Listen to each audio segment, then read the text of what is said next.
നമസ്കാരം.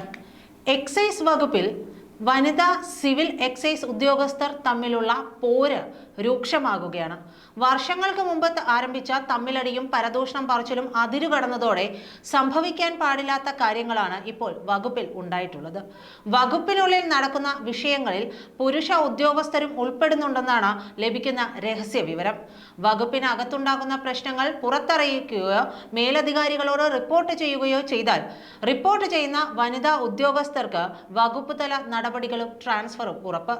ഇതുഭയന്ന എക്സൈസ് വകുപ്പിലെ വനിതാ ജീവനക്കാർ വീട്ടുകാരോട് പോലും തങ്ങൾ അനുഭവിക്കുന്ന മാനസികവും ശാരീരികവുമായ പ്രശ്നങ്ങൾ പറയാറില്ല എന്നതാണ് വസ്തുത.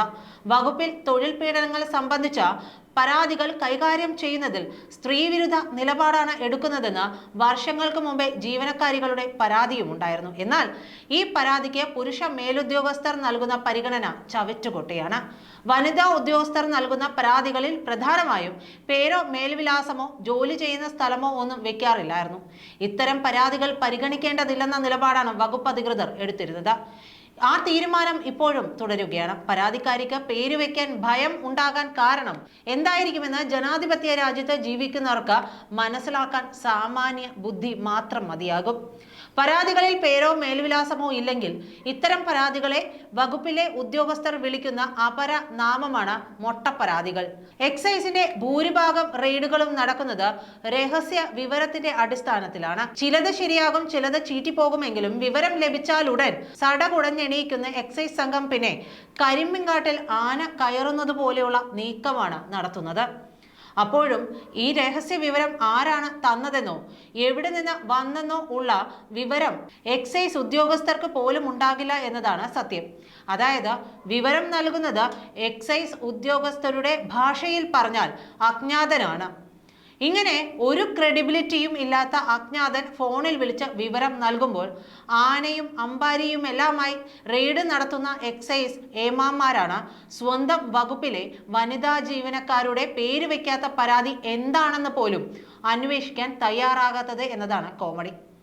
എക്സൈസ് വകുപ്പിനുള്ളിലെ വനിതാ സിവിൽ ഓഫീസർമാരുടെ പ്രശ്നങ്ങൾ പഠിക്കാനോ അവരുടെ കാര്യങ്ങൾ അറിയാനോ സംവിധാനം ഉണ്ടാക്കണമെന്ന വർഷങ്ങളായുള്ള ആവശ്യവുമായിരുന്നു. ഒന്നാം പിണറായി സർക്കാരിന്റെ കാലത്ത് എക്സൈസ് മന്ത്രിയായിരുന്നത് ഇപ്പോൾ LDF കൺവീനറായ TP രാമകൃഷ്ണനാണ്. അദ്ദേഹത്തിന്റെ കാലത്ത് വകുപ്പിലെ ഒരു കൂട്ടം വനിതാ ഉദ്യോഗസ്ഥർ കടുത്ത തൊഴിൽ പീഡനം അനുഭവിക്കുന്നുണ്ടെന്ന് കാട്ടി പരാതി നൽകിയിരുന്നു. ഈ പരാതിയിന്മേൽ അന്വേഷണം നടന്നെങ്കിലും അത് തേഞ്ഞുമാഞ്ഞു പോവുകയും ചെയ്തു.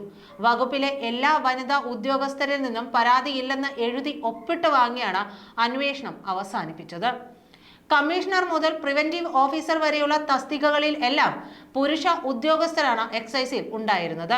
സിവിൽ എക്സൈസ് ഓഫീസർ തസ്തികയിൽ മാത്രമേ വനിതകൾ ഉണ്ടായിരുന്നുള്ളൂ. അതിനാൽ പരാതിപ്പെടാൻ കഴിയാത്ത സ്ഥിതിയും ഉണ്ടായിരുന്നു. തുല്യനീതിയും തുല്യ അവകാശങ്ങളും എന്ന ആപ്തവാക്യം എഴുതി വെക്കാമെന്നല്ലാതെ എക്സൈസ് വകുപ്പിൽ അത് ഉണ്ടായിരുന്നില്ല എന്നാണ് മനസ്സിലാക്കാൻ കഴിയുന്നത്. പ്രത്യക്ഷത്തിൽ വനിതാ ഉദ്യോഗസ്ഥരിൽ നിന്നും പരാതികളൊന്നും ലഭിച്ചിട്ടില്ലെന്ന ഒറ്റ കാരണം മാത്രം പറഞ്ഞുകൊണ്ടാകും വകുപ്പ് തന്നെ ക്ലീൻ ചിറ്റ് പറയുന്നത്. പരാതി പറയാൻ പോകാത്തതിന് കാരണം വനിതാ സൗഹൃദ സ്ഥാപനമാണോ എക്സൈസ് വകുപ്പ് എന്ന് അധികൃതരാണ് ചിന്തിക്കേണ്ടത്. ഇനി അധികൃതർക്ക് ആ ബുദ്ധി പോയില്ലെങ്കിൽ ജനാധിപത്യത്തിലൂടെ അധികാരത്തിലെത്തിയ വകുപ്പ് മന്ത്രിയായ MP രാജേഷിനും ചിന്തിക്കാവുന്നതേയുള്ളൂ. വനിതാ ഇൻസ്പെക്ടർമാർ ഉണ്ടെങ്കിലും ഇവർക്ക് പരാതികൾ പരിഹരിക്കാൻ കഴിയുന്നില്ലെന്നതാണ് വസ്തുത. യൂണിഫോം സേനയായ പോലീസിൽ കേരളത്തിലെ ആദ്യ വനിതാ DGP വരെ ആയിട്ടുള്ള വനിതകൾ ഉണ്ടായിരുന്നു എന്നത് മറക്കരുത്. അപ്പോൾ എന്തുകൊണ്ട് എക്സൈസിൽ വനിതകൾക്ക് ഉന്നതാധികാര സ്ഥാനങ്ങളിൽ പോസ്റ്റിംഗ് നൽകുന്നില്ല എന്നത് പ്രസക്തമായ ചോദ്യമാണ്. രാത്രികാലങ്ങളിലെ റെയ്ഡുകൾ, പാറാവ് ഡ്യൂട്ടികൾ, യൂണിഫോം മാറാൻ പോലും സൗകര്യമില്ലായ്മ ഇതെല്ലാം പരാതികളായി നിലനിൽക്കുന്നുണ്ട്.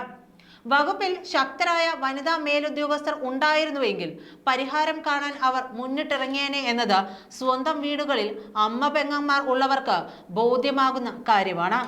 മാത്രമല്ല വനിതാ എക്സൈസ് ഉദ്യോഗസ്ഥർ തമ്മിലുള്ള തർക്കങ്ങൾ പരിഹരിക്കാനും വനിതാ മേലുദ്യോഗസ്ഥർക്കേ കഴിയും. നിലവിൽ എക്സൈസ് വകുപ്പിൽ വനിതാ ഉദ്യോഗസ്ഥർ തമ്മിലുള്ള വഴക്ക് മറനീക്കി പുറത്തു വന്നിട്ടുണ്ട്. ചില വനിതാ ഉദ്യോഗസ്ഥർ ചിലർക്കെതിരെ പോലീസിലും വകുപ്പിലും പരാതി നൽകിയിട്ടുണ്ട്. ചില വനിതാ ഉദ്യോഗസ്ഥർ പരാതി എഴുതി കയ്യിൽ വെച്ച് നടക്കുന്നുമുണ്ട്. ചിലരുടെ പരാതികൾ ഇപ്പോഴും വെളിച്ചം കണ്ടിട്ടുമില്ല. ചില പരാതികൾ വകുപ്പിലെ ഉന്നത പുരുഷ ഉദ്യോഗസ്ഥർ ഇടപെട്ട് പരാതിയെ ഇല്ലാതെയാക്കിയെന്നും സൂചനയുണ്ട്. ഇതെല്ലാം നിഷേധിക്കാൻ വലിയ സമയം വേണ്ട. പക്ഷേ ഒന്നറിയുക, വനിതാ ഉദ്യോഗസ്ഥരും പുരുഷ ഉദ്യോഗസ്ഥരും ഈ സമൂഹത്തിന്റെ ഭാഗം തന്നെയാണ്. അല്ലാതെ ജനിച്ചപ്പോഴേ എക്സൈസ് ഉദ്യോഗസ്ഥരായിട്ടൊന്നും വന്നതല്ല. വെളിച്ചം കാണാതെ പോയ ഒരു പരാതിയും അതുമായി ബന്ധപ്പെട്ട എക്സൈസ് വകുപ്പിൽ നടക്കുന്ന പ്രശ്നങ്ങളും പരസ്യമായ രഹസ്യം തന്നെയാണ്. വകുപ്പ് തല അന്വേഷണങ്ങളും മൊഴിയെടുപ്പുമൊക്കെ നടക്കുന്ന പരാതികളുമുണ്ട്. അതെല്ലാം വനിതാ ഉദ്യോഗസ്ഥർ തമ്മിലുള്ളതാണ് എന്നതാണ് കൗതുകം.